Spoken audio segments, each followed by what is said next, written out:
Though, look at Emil, he's streaking for the Titan. He's just going to go for the end. He hasn't done any player damage all game. Why start now? He's just going to go for the Titan and try and take the game. That forces Zyrhoes back, but Emilito has too much damage. They strip one away from the... When we have teammates who can't trust each other, who don't respect each other, where the trust isn't there, you can't do it. It doesn't work. Wow. United gonna be one game away from a clean sweep. Over the night, I doubt anyone that isn't directly associated with the United org would have predicted that one. I mean, it has... I don't know. I feel like they lost trust in me, and I kind of lost trust in them as well, you know, because I felt like they don't respect how I feel. Or not how I feel, but how I think and how I want to play. And I mean, same both ways around, right? And I think that's kind of started a bad spiral. And right now it's on full display. The Knights look lost. They do. That was their first kill. No, yeah, I guess you're It's right. more that we felt like he didn't have trust in us, and he didn't have the respect in us that we wanted him to give us.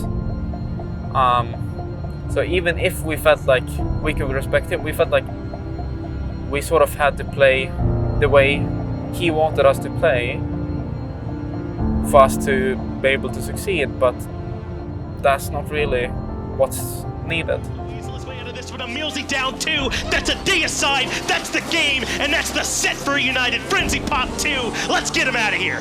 Full sweep for the United boys against Crazy. PK. That is incredible. What a set from United. I mean, I was thinking this might be a 3-0 the other way. Yeah. I mean, I really thought there was potential for that. We got a 3-0, but not in the way I think a lot of us expected. Impressive stuff from United. And look, Pittsburgh Knights, if you're a fan of theirs, this is concerning, no doubt.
I think it's fair to say that we might have underestimated United a bit. We didn't do any less preparation. We may have had less strategies in the book than we normally would, but that was also just a fault of us adjusting things within the team, learning new play styles, trying to catch up to the meta and get ahead of the meta in some ways.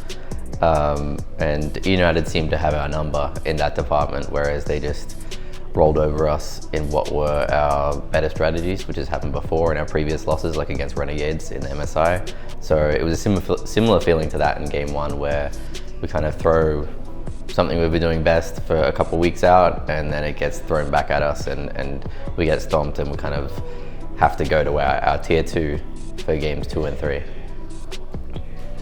Kind of our plan going into United, just play like pick, stack and fight, but that you ideally want to farm with if you can. And it just wasn't good enough. They rotated a lot. They just played very high pressure, and they stopped us from being able to farm our side of the map to the point where we just couldn't really come back into the games. But at times we could finally start fighting them. We did a pretty good job to hold in our deficit, you know, not just outright losing the game. But by the time we felt like we could win fights, they'd already gotten Phoenixes, and they had like FG and stuff. And at that point, it's more up to them to mess up than it is for us to make a kind of comeback stride. I mean, I was super upset because, like, I don't know, like it's just I felt like that's not a team we should be losing to, you know. Then again, like before going into the set, I didn't expect, but then seeing them playing as the rival the day after, like they're really good right now, I think. So obviously, I guess we like undervalue them a bit. Welcome back to Esports Weekly, everybody. The big story of this week is the Pittsburgh Knights making a roster change, taking Zyrhoes out of that mid lane. We're here to tell you exactly who's going to replace him. Of course, with the roster locks, you can't pick anyone up. So Pittsburgh Knights have to make do with what they have. And what they have is Rowe waiting on the sidelines. But he's not going to be playing mid. It's going to be Rowe in the solo lane with Deathwalker moving into the mid lane. This will be the Pittsburgh Knights configuration for the rest of this phase and going into the SMITE World Championships. This is an official roster move that has been filed in to the SPL offices. So a big change for PK.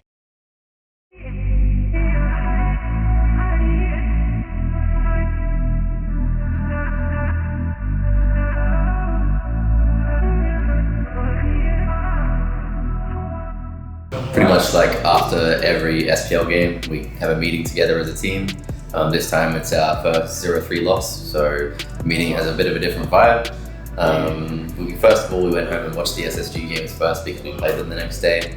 It was a very somber environment for the team. Everybody went their separate ways. I put the games on the TV, but most players just tended to watch the games on their second monitors on their PCs and kept to themselves. I ended up going upstairs to my bedroom where I have another PC, studying the games, watching over our United games, and we had a 7:30 meeting prepped. I started leading that and it was very silent in the room, but I continued on until some breakdowns in communication started from between the players.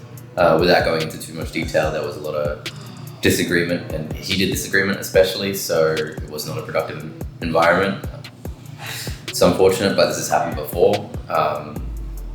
What should have been a 30-minute meeting ended up being about an hour and a half of bickering, passive aggressiveness, and just constant derailing of a productive conversation. So that was frustrating for everybody involved, but nonetheless, we came out of it with strategies against SSG for the next day, but a very bitter taste in everybody's mouth about how that meeting went and how the day went as a whole, really. The team environment hasn't been quite where we want it. It's not been as productive as we want it. I don't like pointing fingers, but obviously we're making roster changes with removing Zyrhoes from the roster and putting Deathwalker in mid and myself in solo. It's a crossroads we came to after the United games. Mostly was decided that Thursday night and then confirmed over the Friday and the weekend afterwards. It's a crossroads none of us are really happy to be at, because at the start of the year we imagined so much better for ourselves. But the path we've taken from this crossroads is the one we're most confident in. It's just very tragic it's come down to this point where we feel like something needs to happen if we're gonna be a Worlds contender. And we think it's due to the lack of trust we have within the team right now.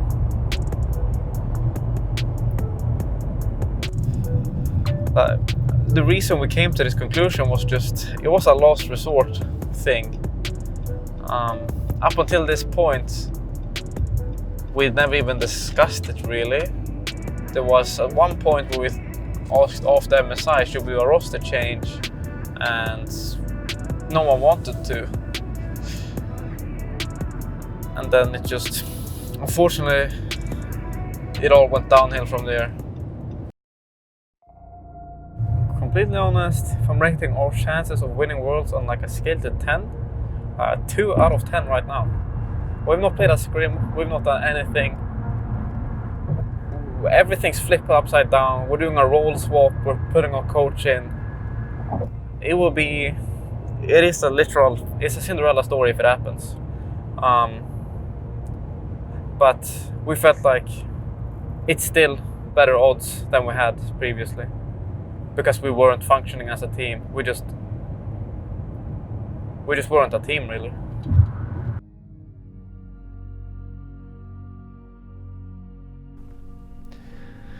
I think our main struggle, like I never thought like this, it is our main struggle, but I never thought it was like that bad that it had to come to this. But I mean, we've had issues where like everyone in this team, right? When we put this team together, like we knew like there's a lot of good players, and like some of us have really like strong opinions on how you want to play the game and like how you want to draft. And I mean, I'm definitely one of them. I think like I'm probably one of the most opinionated player in the Pro League when it comes to like how I want to play the game.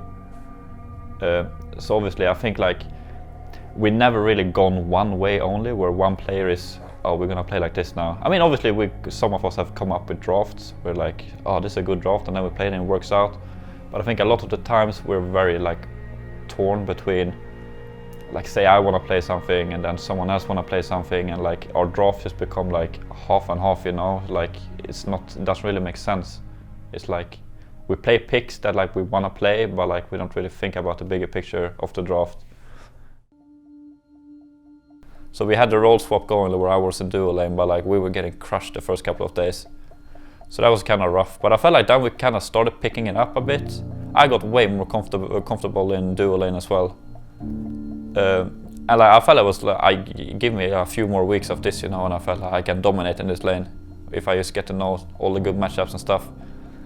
But then we played SPL. We lost a game against Obey. We're like, I don't know what happened there, but then like we won the 3 games after. And I think it was after that game, like Adapting told me like, yeah, you should probably go back mid. And I was like, that was when I finally started feeling like, oh, I kind of like duo lane, you know, like I feel like this fits me better. But it's like, yeah, it's better for the team if you play mid, I think, he said. And I mean, I did not agree with that, but I mean, we had a team meeting about it and like everyone wanted it that way, because like we had like communications issues in mid when Volt was there. I guess he doesn't talk as much as me. And I feel I felt like I had good control in duo lane, but I guess they didn't.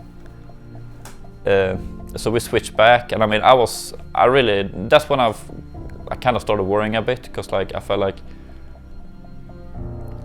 they've kind of lost trust in me, because like I felt like I really want to play duo lane, you know, and I know I can do great things here, but like they just like said no, and like I didn't agree. I mean, I had to switch back to mid because like it's a team decision, you know, so I did it. But I feel like that's when like, I don't know, I feel like they lost trust in me, and I kind of lost trust in them as well, you know, because I felt like they don't respect how I feel, or not how I feel, but like how I think and how I want to play. And I mean, same both ways around, right? And I think that kind of started a bad spiral. I mean, it's a team decision, so I mean, there's just so much I can do about it, you know, but obviously, I think at this point, it's 2 months left for Worlds.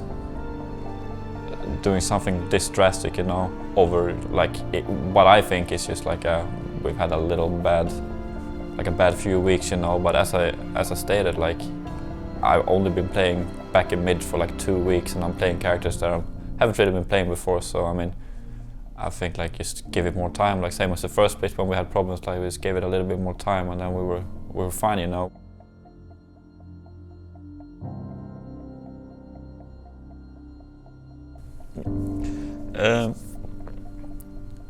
Working with the Knights this year has been great. I don't think we could have asked for a better organization. Like our move here to America, everything with the housing and everything has been like super easy, and like we haven't really had to worry about anything. So I'm super happy that we got to, or that I got to represent Knights this year for sure.